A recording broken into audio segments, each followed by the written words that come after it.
सुरेश जी, मैं आपके पास चलता हूँ। अ, आपकी क्या रणनीति है जिस तरीके से मछुआ समुदाय काम कर रहा है? अ, अब इसको लोग दुनिया में भी जानते हैं कि मछुआ समुदाय है एक जगह। उत्तर प्रदेश में खास करके इसकी आबादी है, अन्य प्रांतों में है और अलग-अलग नामों से जाना जाता है। तो जो अलग-अलग नामों से जाना जाता है, इसको एक जगह पर करने के लिए मछुआ समुदाय किस नाम से उनको एक जगह पर लाएगा एक पायदान पर? जिंद्रेश जी।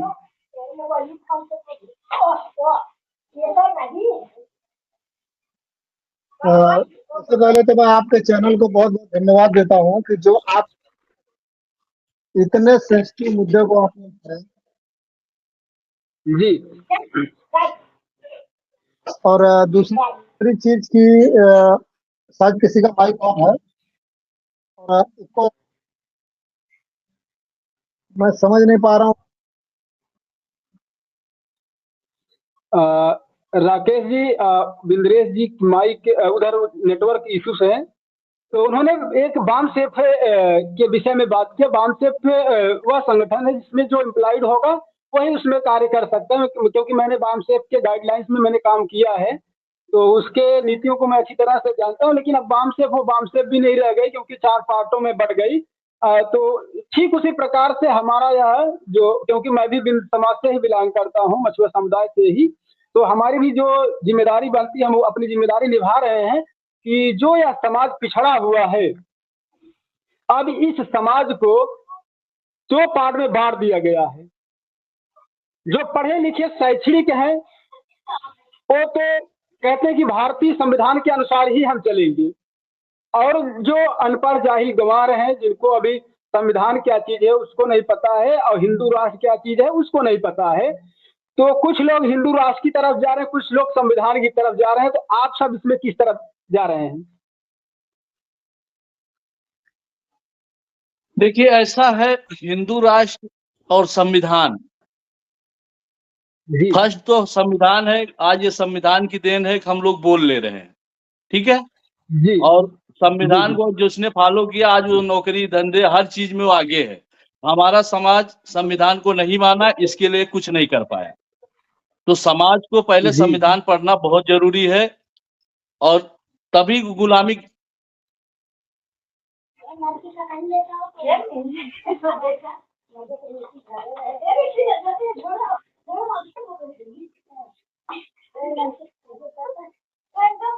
जी मंजू जी, आप कंटिन्यू रहिए, क्योंकि वो भी शायद लेफ्ट हो गए नेटवर्क के लेफ्ट हो गए। इश्यूज की वजह से। हम संविधान देखिए, एक्चुअली मेरी बात अधूरी रह गई थी, मैं उसको पूरा करना चाहूंगा। जी जी जी ये हमारा पूरे देश में एक मुहिम चल रहा है मछुआ समाज एकता संघ के माध्यम से। जी क्वेश्चन हमने एक सिस्टम बनाया हुआ है। उस सिस्टम में हर व्यक्ति को एक वैचारिक विचार दिया जा रहा है। लोग हमारे साथ नहीं जुड़ रहे हैं, उस विचार के साथ जुड़ रहे हैं। जी आपको जानकारी के लिए बता दूं कि आज के रेट में 74 लाख हमारे कार्यकर्ता और सदस्य पदाधिकारी हो गए हैं। जी जिस मिशन पे हम लोग लगे हुए हैं, 2027 में एक एजेंडा तय किया जाएगा। जी उस एजेंडे पे हम जिस तरह से आप देखे होंगे, मोहन भागवत जी आज पश्चिम बंगाल में जाते हैं, चुनाव खत्म होता है, उसी से एजेंडा चालू हो जाता है। इस मुहिम पे हम लोग पूरे देश में चुनाव लोकसभा का खत्म हुआ है, उसके बाद से हम लोगों ने कैंपेनिंग करना शुरू कर दिया। जी और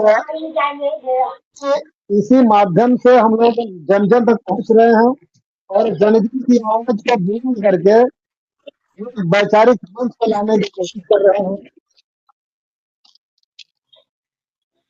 जैसे आपने बोला था कि हमारा समाज बहुत हुआ है, जी तो उस बंटवारे को कम करने की एक हमने दूरी बना दी है। उस दूरी में आप सारे लोग एक सूत्र के धागे में बंधिए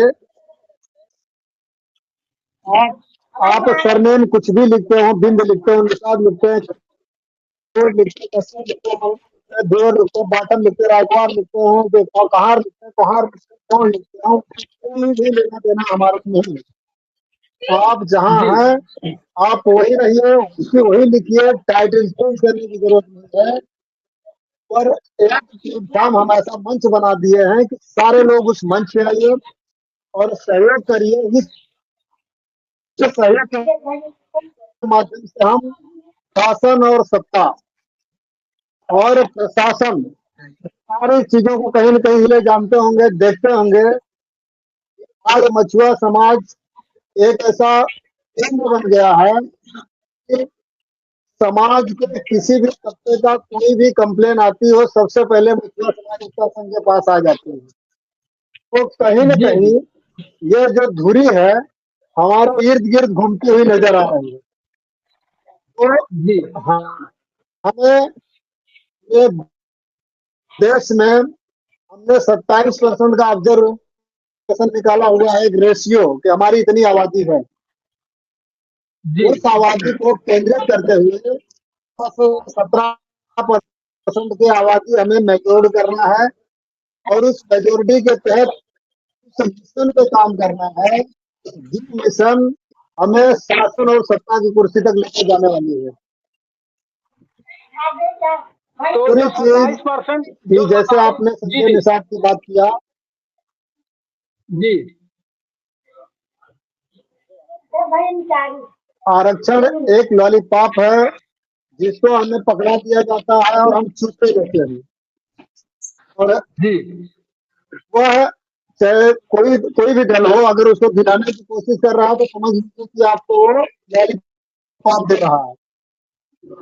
जी क्या समाज एकता संघ की एक कोशिश भी है और इसके लिए हम लोगों ने पिटीशन फाइल करवा दिया है और एडवोकेटों के एक पैनलाइज करके हम लोगों ने इस मुहिम को ये रखा है पूरे देश में कि पूरे देश में हमें आप एक कैटेगरी में रखो, चाहे बीसी में रखो, चाहे एसटी में रखो, चाहे एसटी में रखो, चाहे जनरल में रखो, किसी भी क्राइटेरिया में रखिए।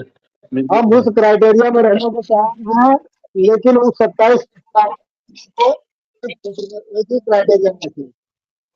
अगर हमें आरक्षण आप दे रहे हो, एससी में रख रहे हो, तो हम जिस तरह से आपको जितने को आरक्षण दिया है ईडब्ल्यूएस वाला, जी इसी तरह से हमें जातिगत आधार से, सामाजिक आधार से एक आरक्षण से दे दीजिए। हमें उससे किसी से कोई ऐतराज नहीं है, किसी का कोई विरोध नहीं है, ना तो किसी पॉलिटिकल पार्टियों जी का रहेगा, ना तो किसी सामाजिक संगठनों का रहेगा। हमारी डिमांड है जी कि अगर हमारे हिस्से में पूरे देश में आप अगर जनरल में ओबीसी में रख रहे हो, ओबीसी में अगर हमारे हिस्से में 2% 3% आता है, हमें 3%, क्योंकि पूरे देश में दो, अगर महाराष्ट्र में आप देखेंगे हमें ओबीसी एससी एसटी में रखा गया है, उड़ीसा में देखेंगे ओबीसी एससी में रखा गया है, पश्चिम बंगाल में ओबीसी एससी एसटी में रखा गया है, दिल्ली में एससी ओबीसी में रखा गया है, उत्तर प्रदेश में और बिहार में ओबीसी में रखा गया है, गुजरात में ओबीसी एससी एसटी में रखा गया है। पूरे देश में इसी तरह से कैटेगराइज किया गया है, एससी में रखा गया है उनको, जिनको एसटी में रखा गया है उनको, और जिनको ओबीसी में रखा गया है उनको करिए, पैनल को ला के मंच पे रखिए और हम आरक्षण कर दीजिए। अरे हम खुश रहेंगे क्योंकि हम 27% की लड़ाई लड़ लेंगे। ये हमारा मिशन है, यही हमारा उद्देश्य है, इस उद्देश्य से हम काम कर रहे हैं। ये हम लोगों ने मंत्रालय में आवेदन भी दिया हुआ है, आवेदन के बेसिस पे देश में सामुदायिक लार्जेस्ट बिंद्रेश जी मैं आपको बीच में रोकूंगा, आपकी महाराष्ट्र आवाज बहुत में ईको आ लोगों रहा को है। शिक्षा दी है। बिंद्रेश जी आपकी आवाज में बहुत ईगो आ रहा है, फिर किसी अन्य वीडियो बनाएंगे तो उसमें जो है कहीं जो बढ़िया नेटवर्क हो उधर आप आ जाइए। अभी आप अपनी बात को यहीं स्टॉप रखिए। तो अंतिम सवाल जो है आप अपना माइक बंद कर दीजिए।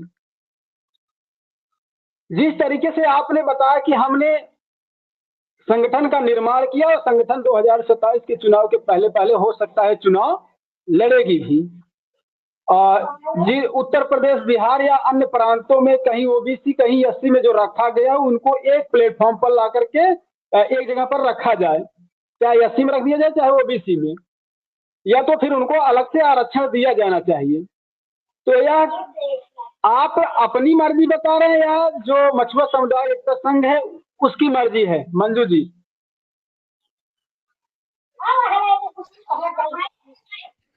ये तो हमारी मर्जी नहीं है, ये तो हमारे समुदाय की मर्जी है, क्योंकि ये तो आप आगे भी कहिए, क्योंकि ये सरकार की ही देन है कि पहले तो सरकार ने ही इसे कहा कि एससी में ओबीसी को एससी कैटेगरी दिया गया, सरकार का ही ये कहना था। ये तो भाजपा की सरकार में ही अनाउंसमेंट करा दिया गया कि आप ये तो कुछ जहां तक मान लीजिए कुछ लोग तो यहाँ तो कागज भी बना लिए थे कि एससी है।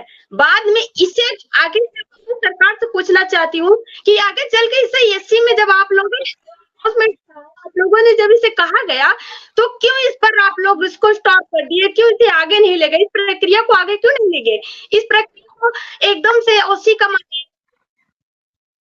एससी में कहकर आप ही लोगों ने तो रखा। ये हमारे मछुआ समुदाय का नहीं है मुद्दा, ये तो सरकार ने किया था।